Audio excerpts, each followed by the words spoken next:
Okay guys, what's up? Welcome back to my channel. If you're new here, my name is Rihanna and I'm so glad that you're joining me for this video.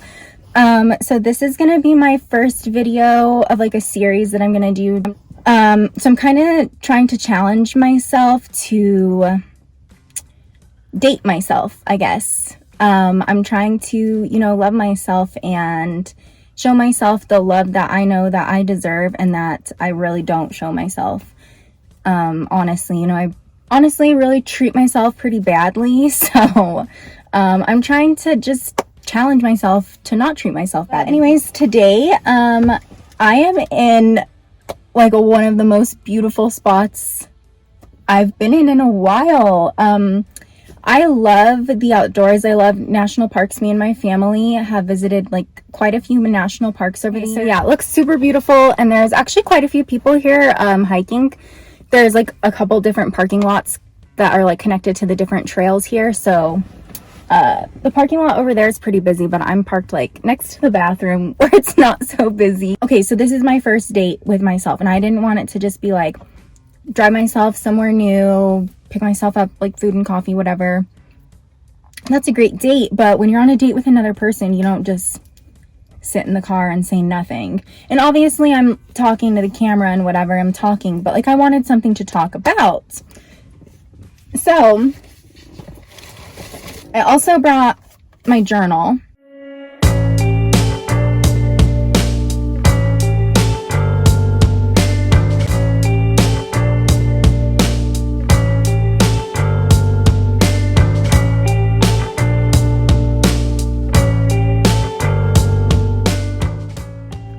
So I got these questions from positivepsychology.com. There were plenty of self-reflection questions, like over 80 of them, as well as a couple of journaling prompts. So I will leave the link down in the description if you wanted to check those out. The first question that I wrote down was, am I living true to myself? This question really struck me because I feel like in the past few years I wasn't living true to myself. I feel like right now I'm on the path of living true to myself for the first time in a long time. I'm not sure if I'm exactly living true to myself, but I mean, I'm on the journey towards it. What always brings tears to your eyes?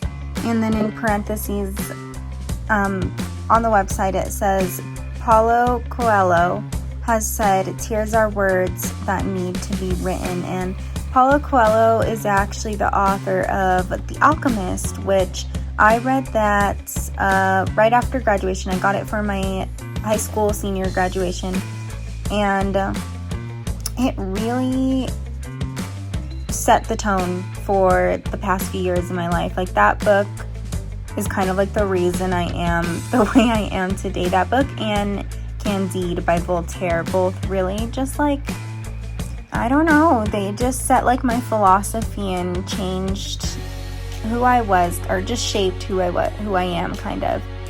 So yeah, The Alchemist is an amazing book. I probably need to read it again because I haven't read it in about 5 years now.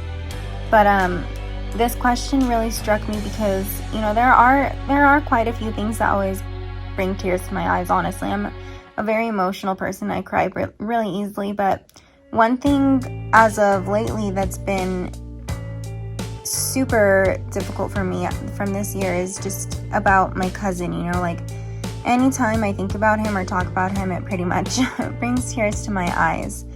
So that's something that I want to work on this year, is not so much letting go, but just getting past this stage of my grieving process. Like, it's another thing that I want to talk about. It's another thing that I want to just get off my chest, but it is something that I'm worried about talking about because I don't exactly know how well it will be perceived by everybody. I feel like it's a very sensitive topic, and I don't know if people will think that like I'm talking about it for like a weird reason or something. Like, I don't know. Like, I truly just want to talk about it for my own well-being. But I don't know. I have to think about it first. But it is something that I'm going to have to journal further about, at least to get it off my chest in that way, just out into writing, because like Paulo says, tears are words that need to be written. And if I can at least write it out, if I can at least, you know, like write some love letters to heaven, then maybe I will feel at least a little bit better, and it will give me a clear headspace to think about whether or not I want to actually make a video about it. I don't know why I wrote this one down.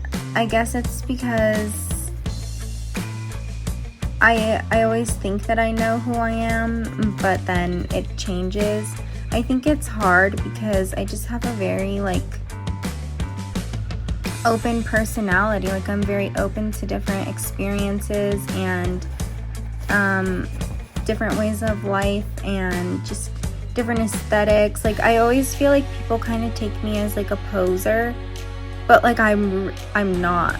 I always like to do my research, and I really like to delve in like really hard, and if it's something that I'm not interested in, like I'm not going to pose and pretend like I am interested. So it's hard for me to say who am I really, because I think there are a lot of sides to me, and it's hard for me to bring all those sides together, I guess. I don't know, I feel like other people just have a much easier time like just having one solid personality. I feel like mine's kind of all over the place, but that's just who I am. Like that's who I am, really. I'm all over the place. So absolutely, I'm holding on to something I need to let go of. I'm holding on to a lot of things that I need to let go of, and that's part of the reason why like I'm trying to do this for myself, just because I think that if I'm able to talk about some of these things and get them off my chest, like it will help me. So this question, if not now, then when? So this one I wrote down because when I was starting my YouTube channel, I was watching like other videos like how to start a YouTube channel and like advice on YouTube, you know? And one of the videos, I will try to find it so I can link it down below, but the advice that he gave was start before you're ready. And when he said that, it just made complete sense. And honestly, it makes complete sense for like everything in life, not just YouTube, but everything in life. I think that a lot of people, including myself, really, I want to be perfect before I start something, but in reality, like that's just not possible a lot of the times. Like, you know, when you start a new job, you don't always know exactly what you're doing. You get trained to do those things, so you started before you're ready.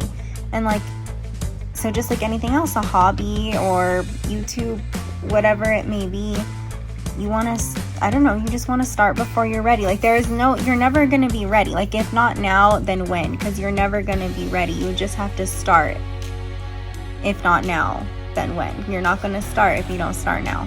That's how I think about it now. Like ever since I got that advice, I think like my mindset kind of changed a little bit, because when I think about that, like start before you're ready, it really helps me to feel more confident about starting something when I feel like I'm not ready, because I know that a lot of people just, you know, they start before they're ready. They jump in and they succeed. You just have to believe in yourself, and you just have to trust in the universe, and good things will happen. This one again is just one of those existential questions. Like you just have to live. If you know you're gonna die, why would you not want to live? That's the thing. That's the thing that really keeps me going. I already know that death is promised. Why would I live like in fear of it? Or why would I live ready, like waiting for it? Because I already know it's gonna happen. That's the only thing that's promised. But the rest of everything else in my life, I don't know what's gonna happen. I don't know what's promised. So I might as well take advantage of that. And I love to be in charge of things. I love to, you know, have things go my way. So why not make my life go my way? Because I already know I can't control my death, so I'm going to control every single thing leading up to it. Right? Yeah. question, is it more important to love or to be loved? This question made me think of like, I love, and therefore I am loved. You know, if I love people, then I know at least my sisters love me back. I know at least my parents love me back. Like, I know somebody's gonna love me. If I'm loving them, I know that they love me. Not so much to love or to be loved, but to be reciprocated, you know, to have feelings reciprocated. I think that's what's important, is to just know that the feeling is reciprocated. Doing these little self-reflection questions was really interesting for me. It was honestly a lot of fun.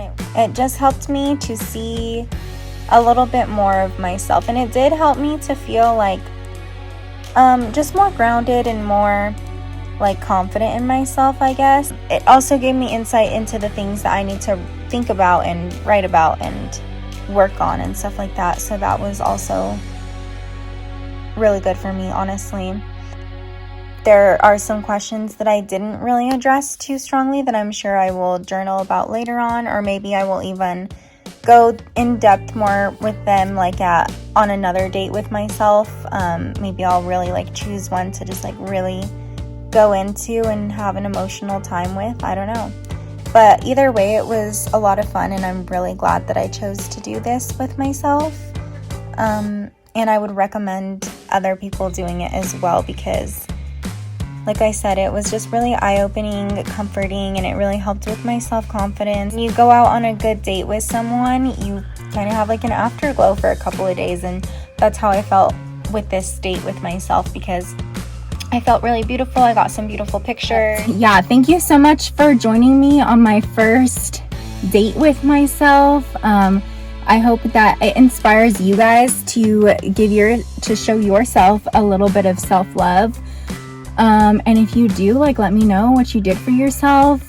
I have a couple other ideas of what I'm gonna do for myself as well. Thanks so much for watching.